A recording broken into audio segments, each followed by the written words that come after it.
This is a weird one.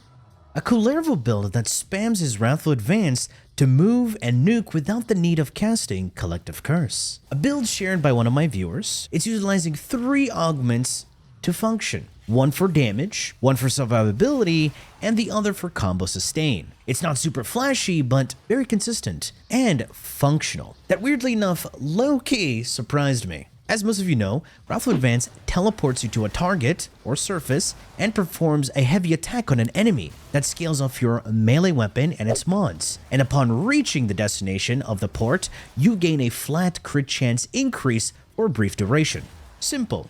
However, since this is a heavy attack, it scales with combo counter, and performing a heavy attack consumes all of your combo counter. And as I stated earlier, we are spamming this. So how do we sustain our combo if I'm expending it with heavy attacks?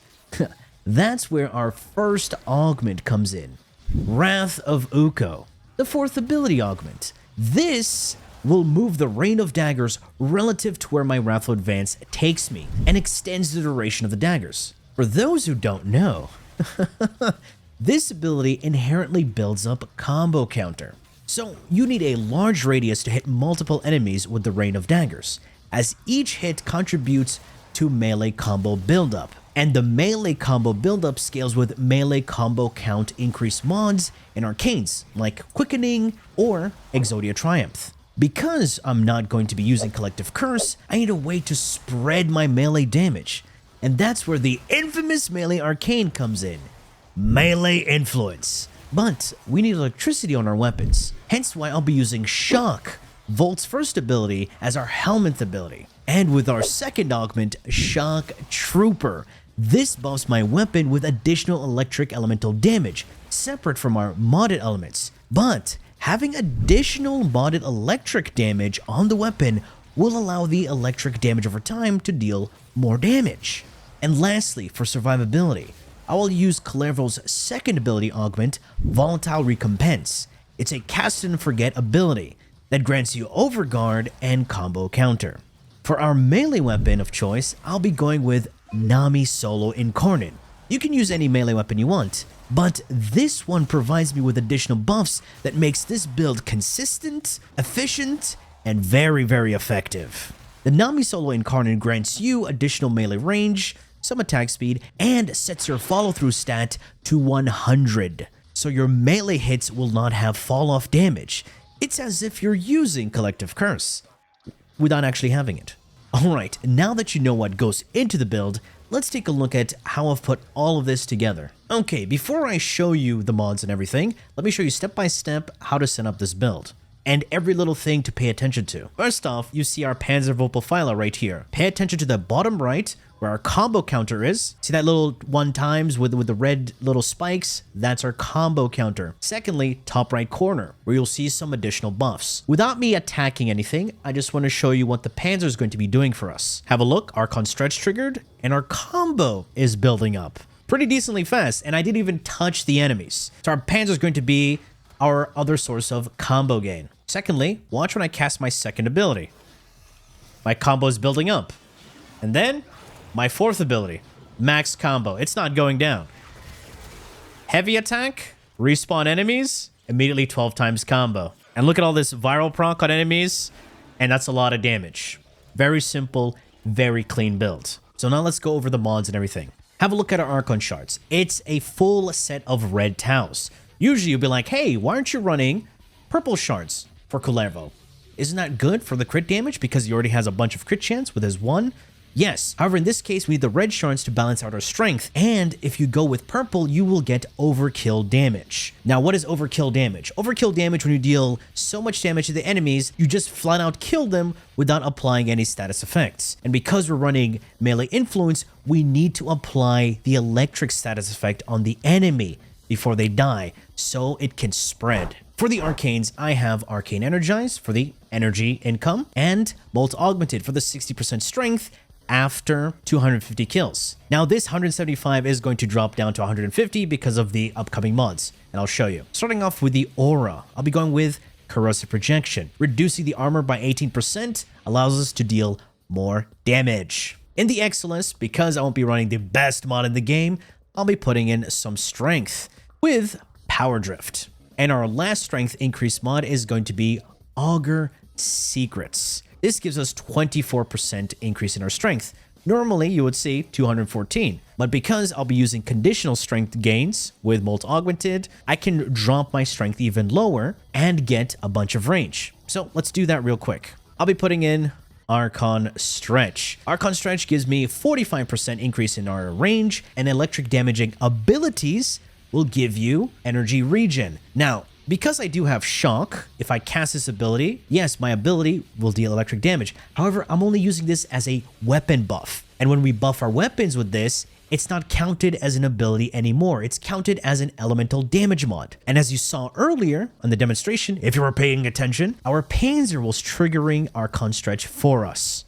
And lastly, Overextended for the 90% increase in range, but reduces our strength by 60%. And because of the 5 Taus and these 2 strength mods, I rounded up my strength to 150, and with Molt Augmented, I get 200%, which is a solid state to be. Now, to maintain my duration, I will also be running Primed Continuity. This is mainly for Shock Trooper, because the 4th ability will have its Augment to extend the duration even further. And the duration also helps the 2nd ability shoot out its daggers here and there to constantly provide me with Overguard. This is a 1-button build, but the only time I would need to recast abilities is, of course, to refresh my Shock Trooper buff and my recompense if I notice that I'm running out of Overguard. That's about it. And now for additional energy sustain, I'll be running Equilibrium. This will convert orb pickups. Health gives me energy, and energy gives me health. But because I'm not taking any damage to my health, I'm always converting the health into energy. And of course, with the burst of energy from Arcane Energize, that's even more energy income. Hence why I don't need to run Primed Flow on this build. And now our final 3 mods are all going to be augments. Shock Trooper for the electric damage buff, Wrath of Uko for my transporting of the daggers, and of course extending the duration, and Volatile Recompense for the survivability to give me a bunch of Overguard without me recasting the 2nd ability. And that's it. That's the build. Very simple, very clean. However, if you feel like you need more range, I mean, you don't necessarily have to, you can always replace Augur Secrets with Augur Reach. That's about it. Now moving on to our main weapon here, the Nami Solo Incarnate. Having a look at the evolutions really quickly. On Evolution 2, Brigand Frenzy for the increase in base damage and attack speed. 3rd evolution will give us follow through. Look at that, 60% follow through, taking our follow through to 100%. And lastly, we're going to increase our base status chance by 30%. Kullervo gives us a lot of crit, so it's better to have a bunch of status chance so we can actually trigger our melee influence very consistently. Looking at the build, this is not your traditional swing build, it's purely heavy attack. The Arcane, melee influence. You need to trigger the electric status effect with your melee weapon to spread it within a 20-meter radius. For the stance, can be whatever you want, doesn't matter because we're not swinging the weapon, so use whatever. In the Exilus, I'll be using Dispatch Overdrive to give me that movement speed multiplier. Because I won't be using any other Tennokai trigger mod, this is our best in slot, just to make us move faster. And for our base damage, I'll be running Killing Blow because we're only heavy attacking. So Killing Blow is going to be our big damage boost. On top of that, it also grants me heavy attack wind-up speed. I have Magnetic Rush for the attack speed and Magnetic Status Effect. Very good, especially if you're going to be hitting overguarded enemies. And the last attack speed modifier is going to be Quickening. Gives me attack speed and combo count chance, which synergizes with the 2nd and 4th ability, Combo Gain. For the status chance, I do have the base perk, and of course, Weeping Wounds here.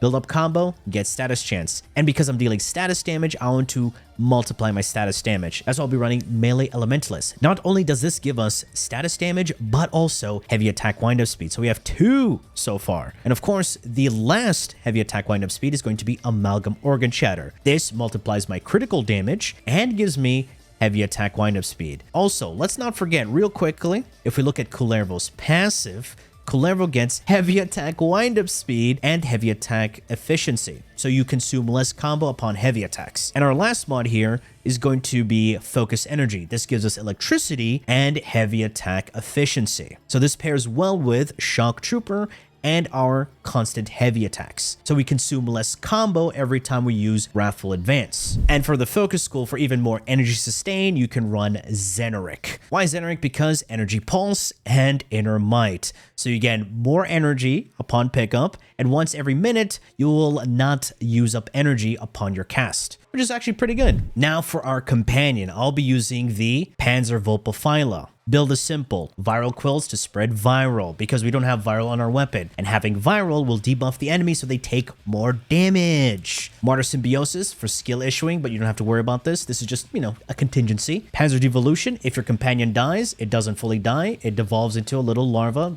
like a sentinel floating around you. Its own health, duplex bond, so it splits up, helps you with some more energy gain. Tenacious Bond, giving you critical damage. That's why we only need the Amalgam Organ Shatter, and we also have this crit damage. Synth Deconstruct, this synergizes with Equilibrium.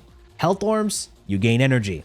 Tandem Bond, really good, synergizes with Kullervo. Unfortunately, this does not synergize with mods like Quickening or Exodia Triumph, but it still gives you some passive combo, so we never have to worry about running out of combo. Pack Leader, because we're always dealing melee damage, we're easily able to provide Overguard to our companion, giving it more survivability, hence why I didn't have to mod it for shields. And for the weapon, very simple. Bite for the crit damage increase, because we're running Shocking Claws to give us electricity, and having electricity on our weapon will count as ability damage, giving us Archon Stretch energy regen. And this is the final thing. To sustain your combo even longer, you can run Dexterity Arcanes on your primary and secondary weapon. On top of that, you can also use Dexterity Arcanes on your Arc Gun, because it uses both primary and secondary. So you have so much combo duration. The Miter, just for neutralizing justice, and you have Dexterity. All right, folks, that has been it from me. I do hope you enjoyed and learned something from this video.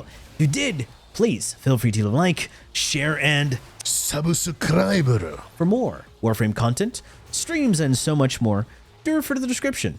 Thanks for watching, and as always, a peace.